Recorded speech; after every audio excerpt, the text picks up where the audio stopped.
இலக்கை நோக்கி டுவர்ட் த கோல். இந்த நிகழ்ச்சிக்கு உங்களை அன்புடன் வரவேற்கிறோம். Praise the Lord. ஆண்டவராக இயேசுவின் நல்ல நாமத்தில் இந்த புதிய நாளிலே உங்கள் எல்லாருக்கும் அன்பின் வாழ்த்துக்கள். மத்தேயு 26 அதிகாரம் 40வது வசனம். நீங்கள் 1 மணி நேரமாவது என்னோட கூட விழித்திருக்க கூடாதா? ஆண்டவராகிய இயேசு கிறிஸ்துவினுடைய ஒரு கேள்வி. தன்னுடைய அன்புக்குரிய சீஷர்கள் 12 பேர் இருந்தாலும் அதுல மிக முக்கியமான ஒரு 3 பேர்கிட்ட தான் ஆண்டவர் இந்த வார்த்தையை கேட்கிறார். இப்ப பேதுரு நிதானத்தை இழக்க போறாரு. பட்டயத்தை உருவி ஒரு சேவகன் நினைச்சு போறாரு, வெட்ட போகிறார். இயேசுவை பிடித்ததான் தாமதம். இயேசுவை விட்டுட்டு எல்லாரும் நினைச்சு போறாங்க, ஓடி ஒளிய போறாங்க. ஆண்டவர் சொல்றாரு, இப்படி ஒரு சோதனை உங்களுக்கு வரப்போகுதுப்பா, அதுல நீங்க ஜெயிக்கணும், அதுல நீங்க நிலை நிற்கணும், என்னை விட்டுட்டு ஓடிடக்கூடாது, என் கூடவே நீங்க இருக்கணும், உங்களை நான் இழக்க விரும்பல, உங்க மூலமா தேவனுடைய ராஜ்யம் இந்த பூமியில ஸ்தாபிக்கப்படணும், என்ன நோக்கத்திற்காக நீங்க தெரிந்து கொள்ளப்பட்டீர்களோ அந்த நோக்கம் நிறைவேறணும். அப்ப கண்டிப்பா நீங்க ஜெபம் பண்ணி ஆகணும்.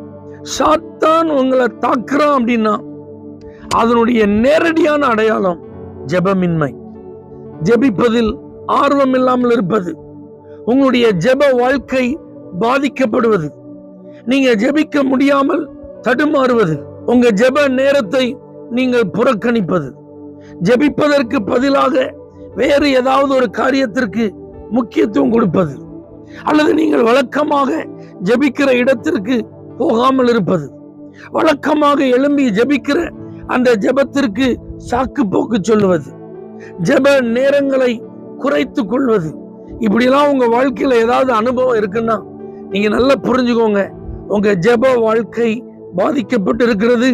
சாத்தான் உங்க ஜெப வாழ்க்கைய தாக்கி விட்டான். நேரடியாக நீங்கள் சாத்தானுடைய தாக்குதலில் இருக்கிறீர்கள். சாத்தான் ஆண்டவரை மீறி நம்மளை தொட முடியாது. நமக்கு அவனால எந்த விதத்திலும் தீங்கு விளைவிக்க முடியாது. நம்ம வாழ்க்கையில அவனுடைய கிரியைகளை வெளிப்படுத்தி நம்மை அழிக்க முடியாது. ஆனா நாம இடம் கொடுத்தா மட்டும்தான் அவனுடைய காரியம்லாம் நடக்கும். அப்ப அவன் எப்படி வருவான்? இதுதான் முதல். வேற எந்த விதத்தில் அவன் போராடுவதில்லை. நீங்க தேவனோடு வைத்திருக்கிற உறவுல தான் அவன் கைய வைப்பான். ஆண்டவரும் நீங்களும் தனித்திருக்கிற அந்த நேரங்களை தான் அவன் கைய வைப்பான். எப்படியாவது உங்களை ஆண்டவரை விட்டு பிரிச்சிடணும், தேவ சித்தத்திலிருந்து உங்களை வழி விலக செய்திடணும், நீங்க யாருங்கிறதே உங்களை மறக்க வச்சிடணும், உங்க வாழ்க்கையினுடைய நோக்கங்கள் குலைக்கப்படணும். இதுதான் அவனுடைய திட்டம்.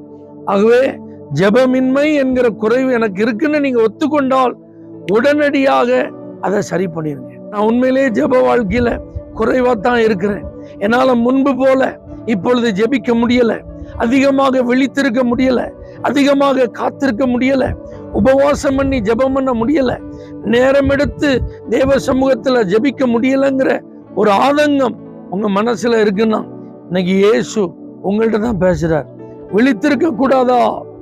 1 மணி நேரமாவது என் சமூகத்துல நீ வந்து அமர்ந்திருக்க மாட்டாயா என் மகனே, என் மகளே என்று ஆண்டவர் அழைக்கிறார்.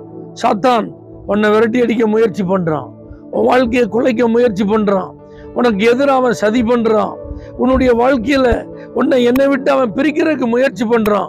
இடம் கொடுக்காத என் மகனே, நீங்க இடம் கொடுத்துடாதீங்க, என் மகளே நீங்க இடம் கொடுத்துடாதீங்கன்னு சொல்லி ஆண்டவர் இன்றைக்கு பேசுகிறார். ஜெப வாழ்வு பாதிக்கப்படாதபடிக்கு காத்துக்கொள்வோம், ஜெயம் பெறுவோம். ஆண்டவரே, ஜெபிக்க கிருபை தாரும். இயேசுவின் நாமத்தில் பிதாவே, ஆமென். For prayer contact Pastor J. Kumar, El Shaddai Ministries, 9500252586, Surandai.